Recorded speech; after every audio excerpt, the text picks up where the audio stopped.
بسم الله الرحمن الرحيم الحمد لله رب العالمين والصلاة والسلام على أشرف الأنبياء والمرسلين نبينا محمد وعلى آله وصحبه أجمعين ومن تبعهم بإحسان إلى يوم الدين وبعد السلام عليكم ورحمة الله وبركاته. معزز سامعین کرام، اللہ تبارک تعالی خود حکیم ہے. اس نے اپنی مخلوق اور شریعت کی بنیاد زبردست حکمت پر رکھی ہے. اپنی مخلوق کے لیے ایسی شریعت دی ہے جس سے ایمان میں اضافہ اور عبادات میں کمال حاصل ہو سکے. اس زبردست حکمت تک بعض کی پہنچ ہو سکتی ہے، بعض کی پہنچ ہوئی ہے اور بعض کی نہیں ہو سکی، جو ہمارے لیے عجز اور کوتاہی علم کی واضح اور مبین دلیل ہے. اللہ تبارک تعالیٰ نے ارشاد فرمایا وَمَا أُوتِيتُم مِّنَ الْعِلْمِ إِلَّا قَلِيلًا، سورۃ الاسراء کی آیت نمبر 85. فرماتے ہیں اللہ تعالیٰ تمہیں علم بہت ہی کم دیا گیا ہے.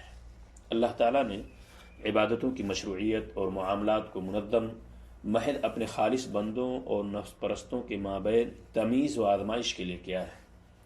نیز مختلف طرح کی عبادتیں اس حکمت پر مشتمل ہیں.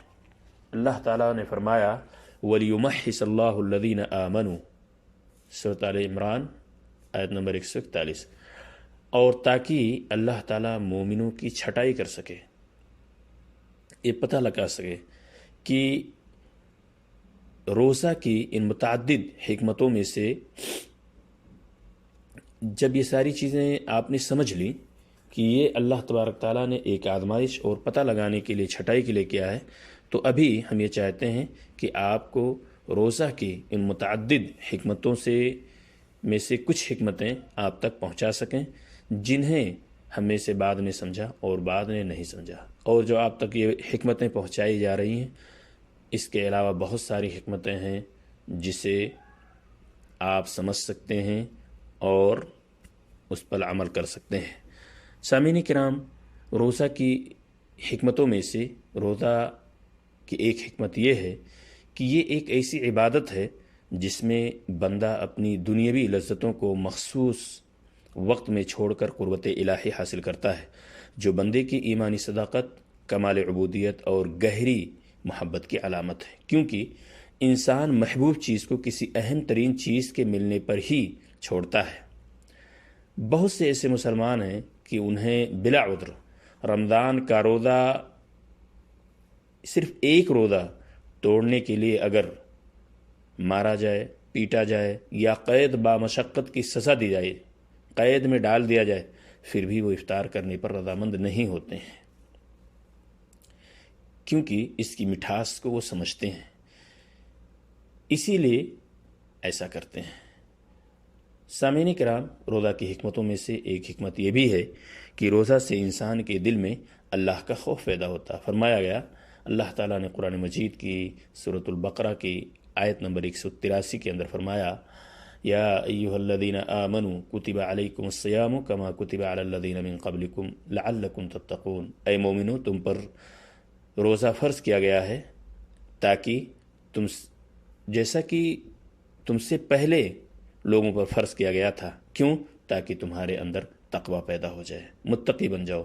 یہی وجہ ہے کہ روزہ دار جب کسی گناہ کا ارادہ کرتا ہے تو اپنے روزہ کو یاد کرتے ہی اس ارتکاب اور اس ارادے سے باز آ جاتا ہے. آپ صلی اللہ علیہ وسلم نے ایک صائم کو تعلیم بھی دی کہ جب کوئی شخص گالی گلوچ پہ اتر آئے، فسق و فجور بکے، تو ایسی صورت میں کیا کہہ دو؟ اللہم انی صائم، میں روزے سے ہوں. روزہ کی حکمتوں میں سے ایک حکمت یہ بھی ہے کہ روزہ سے قلب و دماغ پورے طور پر ذکر و فکر کے لیے فارغ ہو جاتا ہے، جبکہ لذتوں کا استعمال موجب غفلت ہے، بلکہ دل کی سختی اور حق سے اندھا پن تک پہنچا دیتا ہے. اسی لیے آپ صلی اللہ علیہ وسلم نے کم کھانے کی تعلیم دیتے ہوئے فرمایا معدہ سے بدترین، اللہ کے رسول کا فرمان کہ معدہ سے بدترین کوئی برتن ابن آدم نے بھرا ہی نہیں. زندگی کی بقا کے لیے انسان کو چند لقمے کافی ہیں. اگر بہت ضروری ہو تو 1/3 کھانے کے لیے، 1/3 پانی کے لیے اور 1/3 سانس کے لیے رکھنا چاہیے. یہ مسند احمد اور نسائی ابن ماجہ کے اندر یہ روایت موجود ہے. روزہ کی بہت ساری حکمتوں میں سے ایک حکمت یہ بھی ہے کہ روزہ سے ایک مالدار شخص کے دل میں ان لذتوں کی قدر پیدا ہوتی ہے، جس سے یہ متمتع اور فائدہ اٹھانے والا اور دوسرے بہت سارے لوگ جو محروم ہیں، پھر اللہ تعالیٰ کی شکر گزاری میں اپنے بھوکے پیاسے بھائی پر صدقہ و خیرات کرتا ہے، کیونکہ اسے پتہ ہے کہ لذتوں کی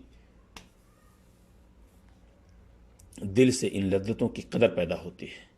ایک شخص کے اندر اور اس کے پاس ساری فراوانی موجود ہے اور دوسرے کے پاس نہیں ہے، تو ان لذتوں کی یعنی ان نعمتوں کی قدر و قیمت کو وہ شخص پہچان لیتا ہے۔ یہی وجہ ہے کہ آپ صلی اللہ علیہ وسلم نے یوں تو لوگوں میں زیادہ سخی تھے، آپ تو تمام لوگوں میں زیادہ سخی تھے، آپ کی سخاوت اس وقت اور زیادہ بڑھ جاتی تھی جب جبریل علیہ السلام آپ کے پاس آتے اور قرآن کا مذاکرہ کرتے تھے۔ سامعین کرام، روزہ کی بہت ساری حکمتوں میں سے ایک حکمت یہ بھی ہے کہ روزہ سے انسان ضبط نفس اور کنٹرول کرنے پر ٹریننگ ملتی ہے۔ وہ یہ ٹریننگ حاصل کرتا ہے رمضان کے اس مبارک مہینے میں، جس سے آدمی کو خیر و فلاح کی رہنمائی حاصل ہوتی ہے، کیونکہ مطلق العنانی آدمی کو ہلاکت، تباہی و بربادی کے گڑھے میں ڈھکیل دیتی ہے۔ سامعین کرام، ایک حکمت اور آپ کے سامنے پیش کر رہے ہیں۔ روزہ آدمی کے نفسانی کبر و غرور کو ختم کر کے اس کو حق کا تابع اور مخلوق کے لیے نرم کر دیتا ہے۔